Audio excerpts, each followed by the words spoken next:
Hello everyone, Professor Yana back here with the first match of our Battleshopper breakdown with Blood Wild Deathcry. Looks like he won the coin toss for this round against a Haraza the Incinerator deck, so we're definitely going to take the play. And this hand is actually rather decent. We have all the shards we need. We have a lily pad that can make a Battlehopper in a pinch, and we have the Shin here to use it.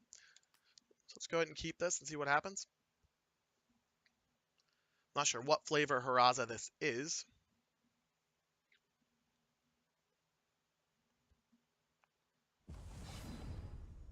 But we're just going to start off with a Wild Ice for a non-resource.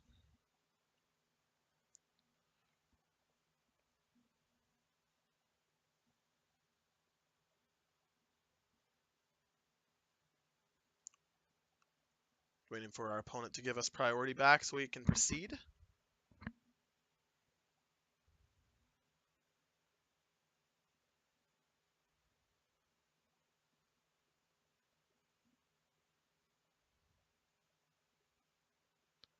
Do apologize for the brief delay while waiting for our game to start here.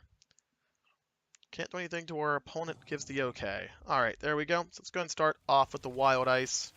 I'll get a non-resource here with the Fate Weave ability, and we will pass on.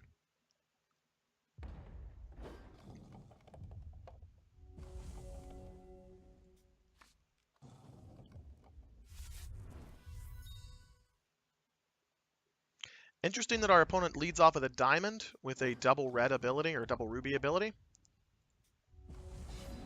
I'm just going to keep to our game plan now. I'm going to go ahead and go with a blood shard here into an Emperor's Lackey.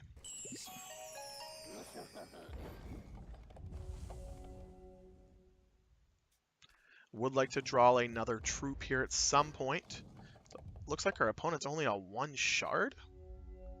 That's unfortunate.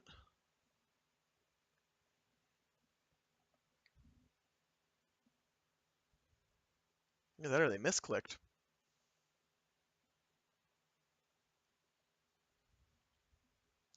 So next turn we'll have Hero Fall available. Looks like our opponent is on an Animus here from their crypt. So it looks like they're on a Sockets deck. Diamond Ruby Sockets, perhaps. Let's go ahead and just go ahead and play this Blood Shard. And we're just going to swing in for 3. Can hold up Hero Fall in case they draw a second shard.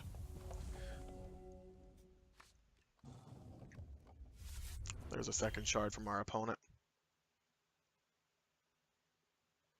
What could it be? They play something I'm probably going to Hero Fall it. Yeah, that's getting Hero Falled. Let's go into combat, but before attacks. They only have one in their deck. Okay. Unfortunate. Naive Lackey. Well, that's perfect. So let's go ahead and play the Naive Lackey here. And we'll go ahead and play this Lily Pad for a Battlehopper. What I'll do with this Battlehopper is I'm just going to go ahead and sack it to the Emperor's Lackey to make it a 4/4. I would like to keep my Naive Lackey in play here until next turn so I can play Grounds Creeper on it. It's also good bait for a Gruesome Deed.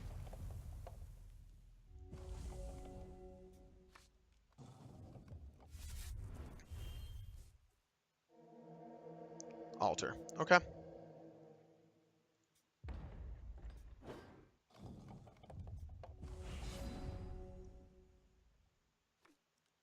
Another Blood Shard. Okay. Let's go ahead and get the Well of Ancients here to play Wild Shard. We'll go ahead and attack first.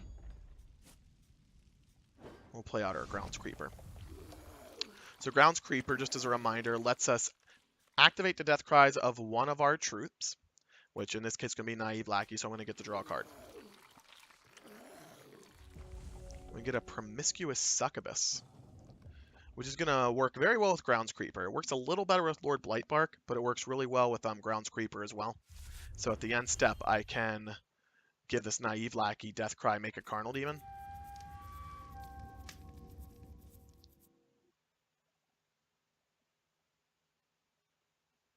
Summon a Burning Banner. That gives everything speed, correct? +1 in speed. So it's a 4/4 with speed. I'd be surprised if they attack. Okay, they did not. Alright, so this lily pad is actually pretty great. Let's go ahead and play the lily pad for another Battlehopper. And then what I'm going to do here is I'm going to play Succubus.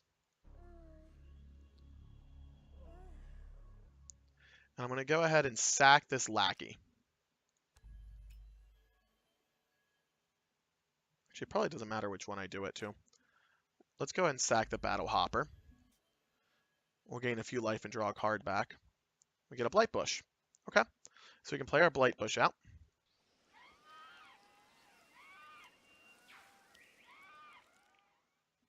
And we can go ahead and move to combat. I'm not going to risk getting this killed somehow. It is probably a safe attack since they don't have any resources, but we're already pretty well ahead. So I'm just going to skip on that. What I am going to do is I'm going to go ahead and Gruesome Deed this Blight Bush. I'm just going to knock out the Moonrise Elder now.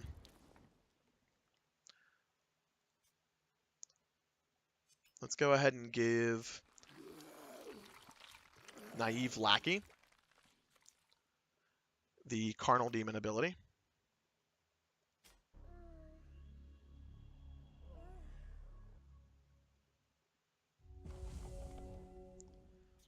Then we can sack the Lackey to our Emperor's Lackey to make this a 4/4 again.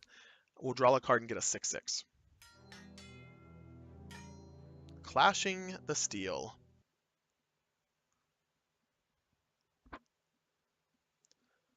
Alright, so I'm going to respond to this. And we'll go ahead and I want to keep our Grounds Creeper, I believe. Let's go ahead and sack this. So we'll get a demon.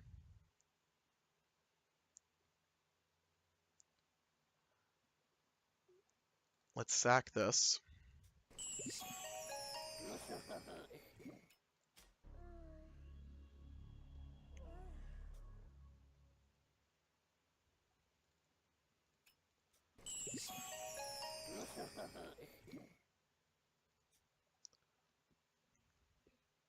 So that will now resolve. I'm going to go ahead and keep our 6/6. And yeah, we'll keep a Carnal Demon. They'll probably keep their altar. And if they have like a Decree of Banishing, it's unfortunate. Okay, they have an MC. It's a good thing we kept the Troop with Flight. So I kept the Carnal Demon to keep them on a clock. Another Succubus. Okay.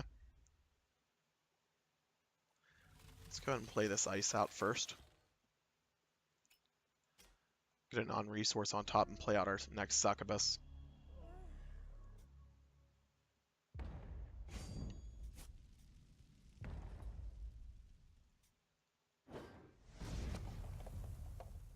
Okay.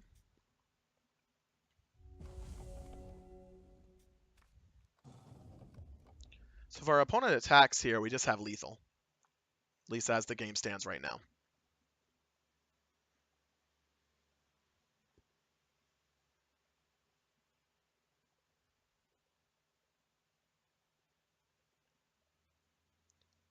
What I honestly should have done when that Clash of Steel came on board was just sack everything possible so nothing got voided. So that was a slight misplay on my part. Looks like our opponent has the Fate Weave gem on this Ardent Crusader.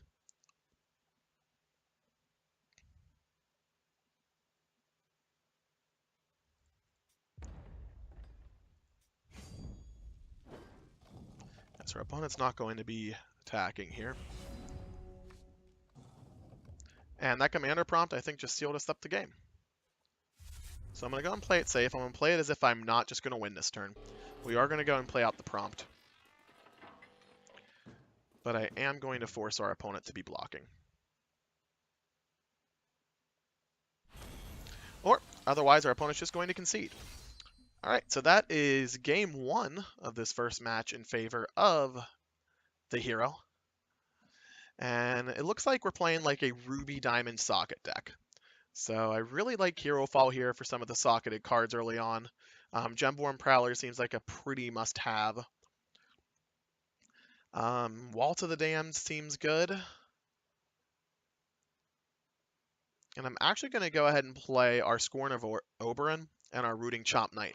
The reason I'm going to put those in is because the Ruby Diamond decks have constants and artifacts that we like. We saw the Burning Banner and the Altar. Some other cards that they have that could hurt us include Decree of Banishing, which would void one of our cards. We can get rid of that in a pinch, and it works well with our Deathcry creatures in our deck. So that means we have to take out 5 cards. I believe I'm going to go ahead and trim a Naive Lackey. I'm going to trim this Withering Gaze. I'm going to go ahead and trim this Vampire Princess. And what else do we want to get rid of here? Actually, 3 Hero Fall is probably fine. And we'll trim down to 2 copies of Succubus.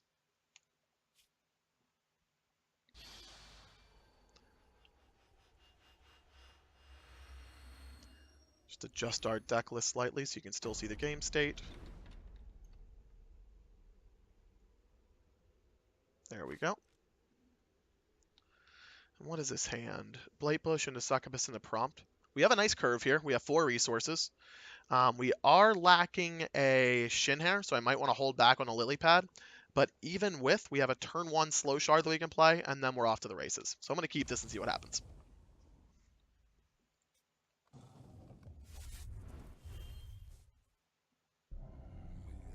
A Sentry of Nalzin to start. Okay. Another Succubus. Let's just go and play this out on the slow end. So our opponent has the potential to get a very fast start here, which concerns me a little bit.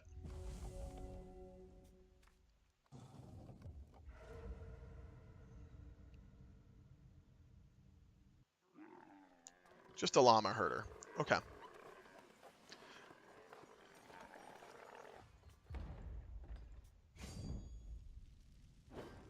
So that's good.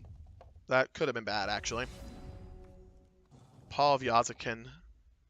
Alright, so the Paw is a Shinhair, so we can actually use that on Soggy Lily Pad here on probably turn 3 to gain some life. And I totally just played the wrong shard. So that's cool. Should have definitely clicked that wild shard, but didn't by mistake. So that's awkward.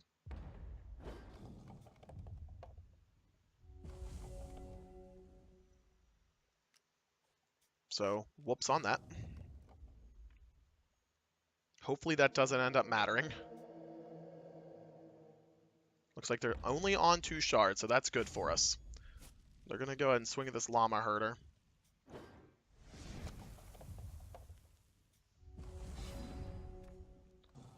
There is a Hero Fall. So that actually changes our game plan a bit, and it's a little unfortunate that that happened.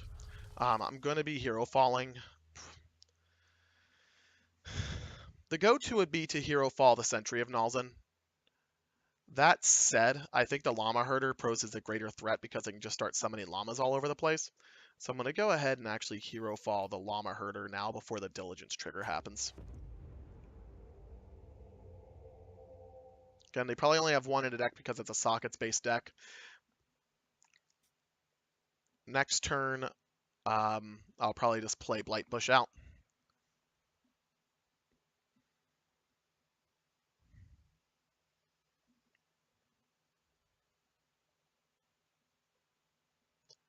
Wait for our opponent here.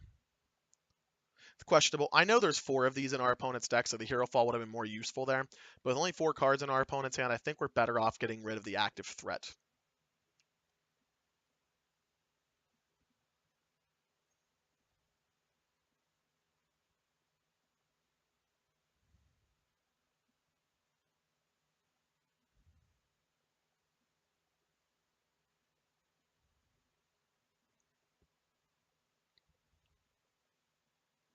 Looks like our opponent's in the tank here a little bit. Also, if they continue to be stuck on 2 resources, that's very good for us, because the Sentry becomes far less effective until they get that 3rd shard to get Ardent Crusader early.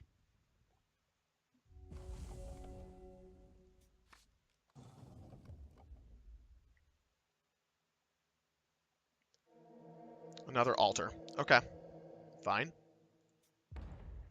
Just as a reminder for the audience here, Altar of Nalzin lets our opponent draw a card once a turn when they play a socketed card, and then a one-shot ability at 3 resources, which they currently can't do. They get to create an effigy of Nalzin and put it in their hand. So it's a 2/2 with a socketed ability.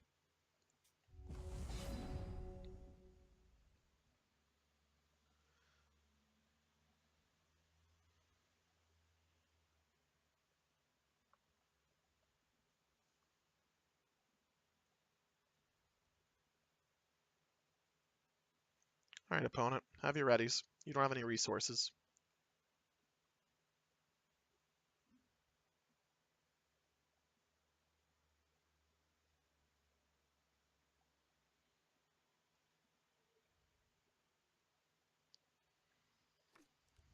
Lord of Blightbark. That changes my game plan a little bit. Let's go ahead and play the lily pad out here to make a Battlehopper. I'm going to go and sack that to gain some life and draw a card. Gruesome Deed. Okay. Gruesome Deed is basic. So I think what I'm going to do here is just play Lord Blightbark first, and then follow up with a Blightbush. So our slight miscue earlier on by not having that wild resource available on 2 didn't end up hurting that badly, if only because we just drew Lord Blightbark and we're a little lucky about it.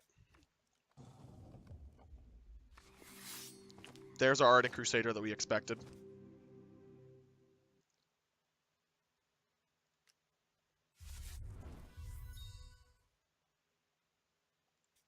We're able to Fate Weave a resource. So I am going to Gruesome Deed that this turn. The first thing I'm going to do, well, first I'm going to go ahead and make another Battlehopper.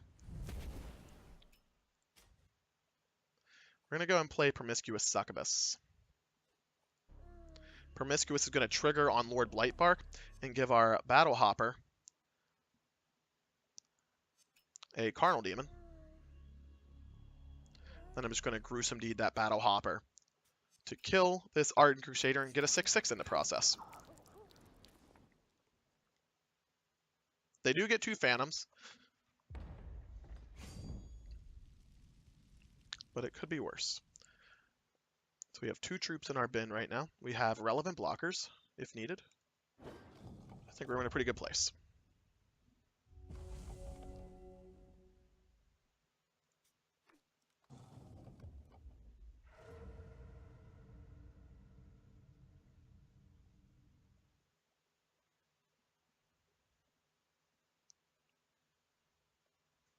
So I can block here if needed to get our 3rd troop in the...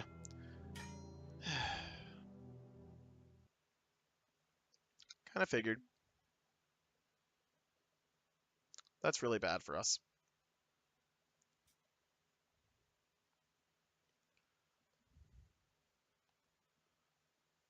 I believe I'm just going to go ahead and keep our... I'm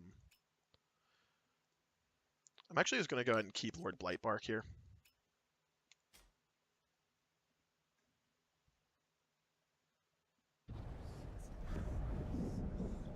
They just kept an altar. That makes our decision far better. I kept Blightbark because we do have a Deathcry trigger here, and we have Commander Prompt as a follow-up.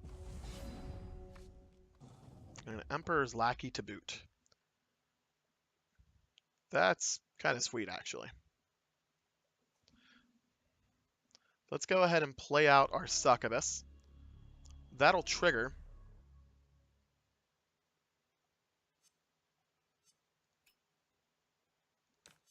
I'm going to put that on Lord Blightbark. I'll play Emperor's Lackey out. This gives our opponent less incentive to want to kill our Lord Blightbark, because doing so will result in a 6/6. Also, if they have like another Clash of Steel, I can sack everything to the Emperor's Lackey, which I should have done in game 1. A quick MC. Okay. And an Animus. So our opponent's off and starting to do things.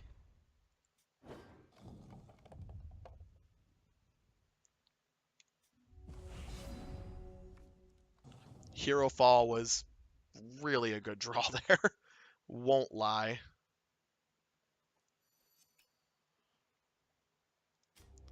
We're just going to go in Hero Fall MC. It might have been better to hit this, but we'll see. I'm going to go and offer the trade with the Animus.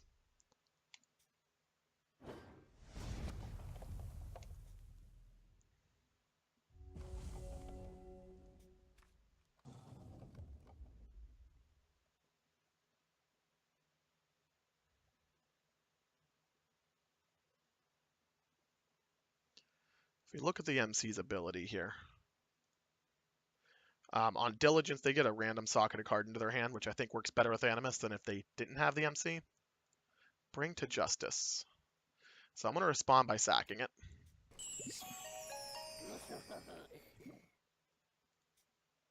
So Justice was not brought.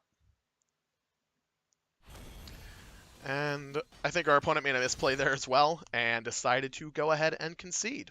So that will be round number 1 here, or match number 1 with the Blood Wild Deathcry deck, and we were able to get a 2-0 victory against a Ruby Diamond socketed deck. I'm Professor Yana, and I'll see you in a few minutes with match number 2. Thanks a lot.